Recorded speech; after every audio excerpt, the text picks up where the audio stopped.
What counts is what's best for this patient in front of me. The world first learned of Dr. Jack Kevorkian in June of 1990, when Janet Adkins' life ended in the back of his old Volkswagen van.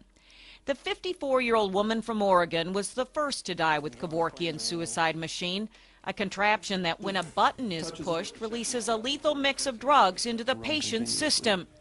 At the time, Adkins' husband read a letter that Janet, an Alzheimer's patient, had written about wanting to die. I have decided, for the following reasons, to take my own life. It was Adkins' death that catapulted Kevorkian and the issue of physician-assisted suicide onto the national scene.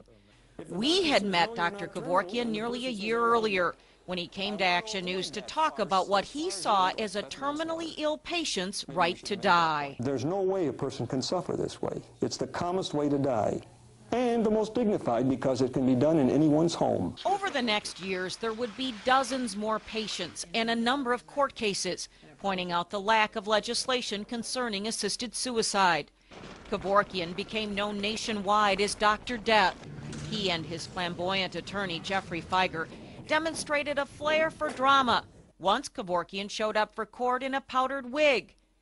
When jailed, he went on hunger strikes. Several times he was carried out of the courtroom. But through it all, Kevorkian insisted he was only helping relieve pain and suffering for people like Sherry Miller, who died at the age of 43 after years of struggling with multiple sclerosis. I want to die. That's as plain as you can put it. Yeah. Twice the legislature passed laws prohibiting assisted suicide, and groups representing the disabled called him a serial murderer. We're not dead yet. Kevorkian repeatedly calls for other doctors to join him, saying that end-of-life decisions for the terminally ill should be regulated, not illegal. Experienced, compassionate physician who is immune to any kind of pressure, financial or peer or legislative, any kind of pressure, and who has a clean record. That's the kind of physician who should start doing this. Several times Kevorkian had legal victories, cases thrown out of court because of loopholes in the law or jury acquittals. But in November of 1998, Kevorkian, stripped of his title as a doctor, carried his campaign much further, giving 60 Minutes a tape showing him injecting 52-year-old Thomas Yauk with a lethal mix of drugs. Tom, do you want to go ahead with this? Kevorkian had thrown down the gauntlet, and Oakland County prosecutor David Gorsica responded by charging him with first-degree murder. I didn't give Mr. Kevorkian anything.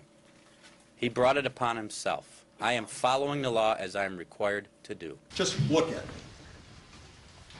Honestly, no. Honestly. Do you see a criminal? Do you see a murderer? The jury convicted Kevorkian of second-degree murder. Judge Jessica Cooper sentenced him to 10 to 25 years in prison. And you had the audacity to go on national television, show the world what you did, and dare the legal system to stop you. Well, sir, consider yourself stopped. Jack Kevorkian's attorney petitioned Governor Jennifer Granholm to release him, citing his deteriorating health and promising that he would no longer assist in suicides. But each time the governor refused, perhaps remembering how many times Kevorkian has made the very same promise. When a patient needs help, I'll help a patient. I don't care what. Have you talked to your associate? If you were the patient, would you want me to stop? Would you?